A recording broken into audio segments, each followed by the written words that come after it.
I'm John Byrne with Poets&Quants. Sandy Kreisberg, the HBS guru.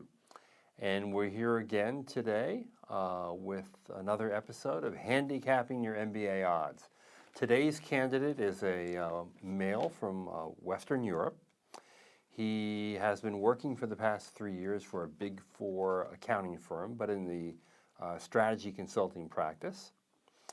He has an undergraduate degree from a small private London college in international business with Mandarin as a major. He has a GMAT of 650. His GPA, incidentally, is 3.5. As he interprets it, it's upper second. Upper second. And he speaks 5 languages, including Mandarin. And he's done a 1-year study period in China as well. His schools, Harvard, Stanford, NCOD, Berkeley, and Tuck.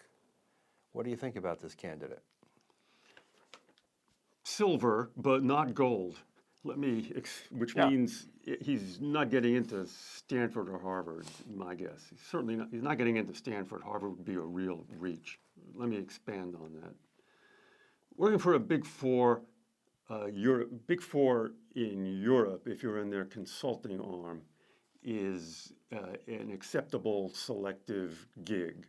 If you work for the whatever it is, Big Three, Big Four accounting firms in the U.S. and you're a U.S. citizen, that's considered less selective. So far so good. The GPA of 3.5 is kind of average at a non-selective school. Mm-hmm. The GMAT score is 650. He knows that's a problem, and he's going to, have to get that up. Yeah. And he intends to retake the GMAT. But boy, I think the raw quant score was 37. Am I remembering that right? 37 is right. Yeah. Which is really low. That would be some concern, even with his business background. Yeah. He's got a lot going for him in terms of international travel, interests, languages.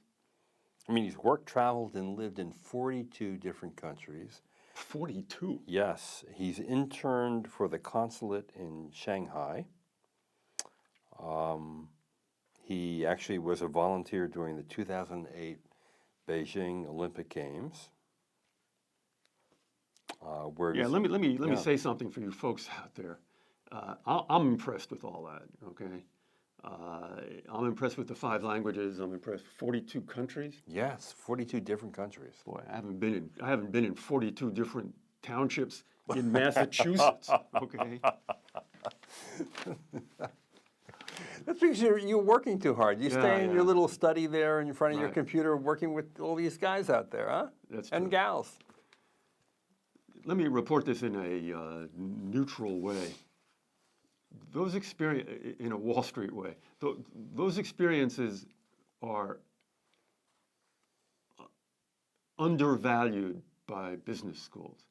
By that I mean they're probably more impressive to the man in the street than they are to the admissions committee of a business school. I'm not going to say they're not impressive. They're not as impressive as they are impressive. They're just not as impressive as you think they are. It's not going to blow open the door, the fact you've had all that international experience. Although it's helping his story, isn't it? I mean, he majored in international business. He has 5 languages. He's traveled extensively. He's working in Europe now for a strategic consulting arm of a Big Four. It's sort of hanging together that he's a Mr. Global. Yeah, kind Mr. of guy, Global. right? You have that as the background, and you have a 3.9 from a near Ivy and a 80% on both sides of the GMATs as the foreground. Then it begins to look very good. Right. I'll throw a phrase. Here's something else. Yeah, you throw. I'll throw a phrase at you. We'll see who does better. I'll throw one of your famous phrases. Do no harm. Yeah. No, not do no harm. Admission officers will blink once, but they never blink twice. Good. At a 650 with a 3.5, he may be asking them to blink twice. Yeah. Well, 3.5 isn't a blink. No. Okay. So, but the 650 is a blink, right? Yeah, For no, these for 650 these kinds of yeah, schools. He knows that. Yeah, Okay. He wants to get that up. Okay. Here's what I'm going to say. Okay. In admissions, the tail does not wag the dog. Okay. What do you mean by that? The 5 languages in the 42 countries is detail. The dog is where he's working and what the stats are. Right. Detail does not wag the dog. Well put. There you go. Okay. Yes. I like that. I like Yeah. that. So, odds for Stanford. Let me say something else. His goals are to join, McKinsey, BCG, Bain, a holy trilogy there. That's right. That's short term. Long term, he would like to be CEO or country manager for a global consumer products or technology company. Sure. That's also fine. Those big consulting firms, this is one of these dirty little secrets, often they ask for your GMAT score. So this is just a hint, if you're interested in working for one of those big 3 consulting firms and you're thinking, and you got like a 700 GMAT and you're thinking about taking it over, that consideration could push you into the take it over file. In that McKinsey likes to hire people with like a 720 GMAT. Those big consulting firms ask for your GMAT. So this guy, my advice to this guy vis-a-vis the GMAT is keep taking it. Take it as many times as you can. Your score goes up. As many times, I mean, realistically, how many more times could he take it if he needed to? 3? 2? I think there's a rule. I think you can take it 5 times with 30-day intervals. Yeah. I'm not sure of this, but I think our readers may know there's more than we And do. given his goals, you would urge him to do as much as he can to get to close to 720. Yeah. Yeah. I mean, the fact that he's already doing strategy consulting at a big 4, and he's okay. merely using the degree to trade up, wouldn't they give him a break on the GMAT at McKinsey, Bain, BCG? I don't know. It's possible. I don't know. But, you know, Okay. So odds at Stanford. 10%. Harvard.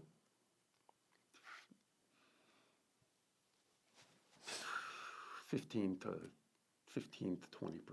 INSEAD. INSEAD is where this guy belongs, even though he probably doesn't want it. INSEAD is totally where this guy belongs.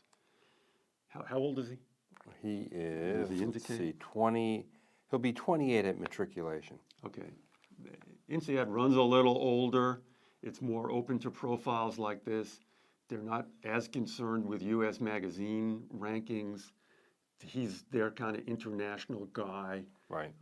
He would fit right in there. Yeah. I think his chances at INSEAD are, 40, 50%. And I'll add this too, because he's already in this field that he wants to work in, Right. strategy consulting, 11-month program, Yeah. maybe a nice easy shortcut and into that job. One of the things this guy presents to an admissions officer is he's not going to be unemployed. He can go back to where he came from. Yeah, that's true. Okay, Berkeley? That's a mighty interesting question. If he can get with the current GMAT, his chances at Berkeley are very low, like 20%. Let's say he gets a 700 GMAT. Then his chances at Berkeley become like 35 to 45%. Right. And then finally, Tuck. It's kind of the same Berkeley analysis. Tuck might like this guy. They like traveling.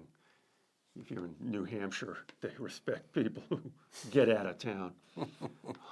He could be their kind of guy. So if he could get the GMAT up, they might go for this. And we should also add that, everyone is considered in the pool, meaning, right, if a school feels that it needs someone who's speaking Mandarin, who has some good knowledge of the global landscape in business, and they may go for someone like this. Yes. And if they have other people who have better stats and fill that need, they'll go for them. True. Even a tug, the tail does not wag the dog, but the Yeah. tail can touch the dog and tickle it a little, maybe. All right, well, we hope the dog gets tickled for you. Good luck. And to all of the rest of you out there, if you have a profile that you'd like Sandy to take a look at, just write it in the comments below, and we'll consider it. Meantime, good luck to everyone else who's trying to get into a great school.